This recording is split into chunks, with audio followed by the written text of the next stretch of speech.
नमस्कार. C programming in मराठीमध्ये आपलं स्वागत आहे. आज आपण इफ स्टेटमेंटबद्दल माहिती करून घेणार आहोत आणि त्याचा प्रोग्राम लिहिणार आहोत. इफ स्टेटमेंट जर म्हणून वापरले जाते. जर तर म्हणजेच काय? जर असं असेल तर तसं व्हायला पाहिजे, असं असेल तर तसं व्हायला पाहिजे. म्हणून ही इफ कंडिशन आपण आपल्या प्रोग्राममध्ये वापरतो. कुठल्याही प्रोग्रामची सुरुवात ही हेडर फाईलने होते. हेडर फाईल नंतर मेन फंक्शन असतं प्रत्येक प्रोग्राममध्ये. ह्या प्रोग्राममध्ये सुद्धा आहे. एक व्हेरिएबल नेम घेतला आहे, त्याला डेटा टाईप इंटिजर दिला आहे. सिम्पली एक व्हॅल्यू रीड करायची आहे आणि नंतर ती चेक करायची आहे.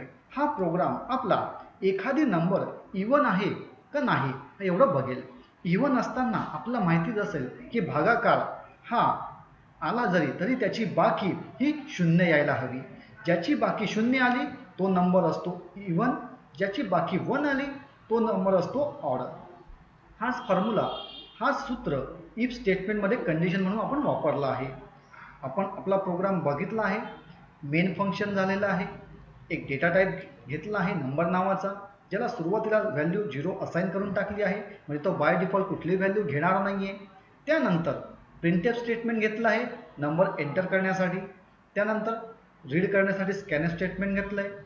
इफ कंडिशन घेतली आहे की जर एखादी नंबर मी टाकला असेल त्याचा बाकी ही शून्य यायला हवी.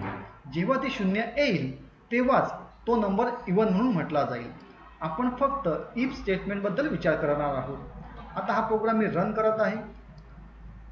एंटर द नंबर, अशा वेळेला मी नंबर एंटर केला आहे 12 आणि एंटर केलं. माझं उत्तर आलं आहे 12 इज अ इवन नंबर. आता इफ स्टेटमेंटमध्ये एक ड्रॉबॅक आहे.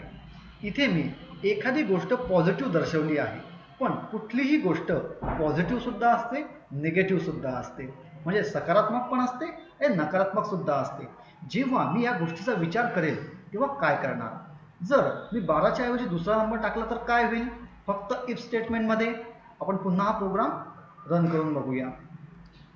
मी समजा इथे टाकला नंबर 25 आणि एंटर केलं. अशा वेळेस इफ स्टेटमेंट ही फॉल्स झालेली आहे, मात्र मला कुठल्याही प्रकारचा आन्सर मिळालेला नाही आहे की 25 नंबर इवन आहे किंवा नाही. अशा वेळेस मी काय करणार? अशा वेळेस आपण वापरतो नेहमी एल्स स्टेटमेंट. ही एल्स स्टेटमेंट काय करते? जर ही व्हॅल्यू म्हणजे इफची कंडिशन ही पॉझिटिव्ह नसेल, म्हणजे ट्रू नसेल, तर तो एल्स पार्टला येईल आणि जी व्हॅल्यू असेल ती ते प्रिंट करेल.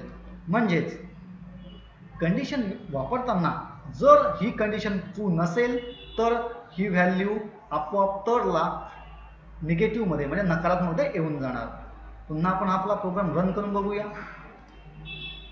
पहिला नंबर टाकून बघू 20. मला आन्सर मिळाला आहे 20 is a even number.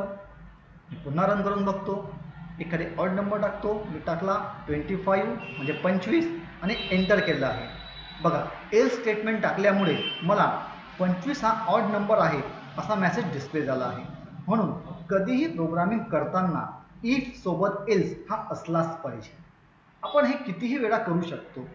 Number of times म्हणजे किती वेळा इफ एल्स वापरताना आपला हे गणित लक्षात ठेवलं पाहिजे. आपण इफ एल्स एखाद्या प्रोग्राममध्ये किती वेळा वापरू शकतो याचं काही लिमिटेशन्स नसतं. मात्र इफला नेस्टेड इफ सुद्धा करू शकतात, ते आपण नेक्स्ट व्हिडिओमध्ये बघू. मात्र इफ सोबत जर एल्स येत असेल तर फार उत्तम. कशासाठी? एखादी बाजू सकारात्मक असेल तर दुसरी बाजू नकारात्मक असणं आवश्यक असतं, त्यासाठी. धन्यवाद.